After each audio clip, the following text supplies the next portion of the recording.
கண்ணியத்திற்குரிய அல்லாஹுவின் நல்லடியார்களே, மறுமை நாளில் நல்லவர்கள் அனைவரும் அல்லாஹுவை கண்கூடாக காண்பார்கள். எப்படி தெரியுமா?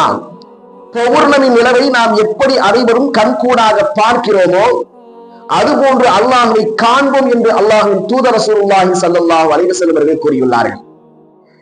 அன்பானவர்களே, அல்லாஹ்வை பார்ப்பது என்பது ஒரு சாதாரண ஒன்றல்ல, மிகப்பெரிய பாக்கியம். சொர்க்கவாசிகள் சொர்க்கத்தில் நுழைகின்ற பொழுது இன்னும் உங்களுக்கு நான் எதையாவது அதிகப்படுத்த வேண்டும் என்று நீங்கள் விரும்புகிறீர்களா என்று அல்லாஹ் கேட்பாராம். அப்பொழுது மக்கள் சொல்வார்கள், நீ எங்களை நரகத்திலிருந்து காப்பாற்றி சொர்க்கத்திற்கு நுழைய செய்யவில்லையா, எங்கள் முகங்களை நீ வெண்மையாக்கவில்லையா என்றெல்லாம் சொர்க்கவாசிகள் கூறுவார்கள். பிறகு அல்லாஹ் ரப்பல் ஆலமீன் திரையை அகற்றுவான். அல்லாஹ் அவர்கள் காண்பதை விட அவர்களுக்கு விருப்பமானதாக எதுவும் இருக்காது என்றார்கள் அல்லாஹ்வின் தூதர் ரசூலுல்லாஹி ஸல்லல்லாஹு அலைஹி வஸல்லம்.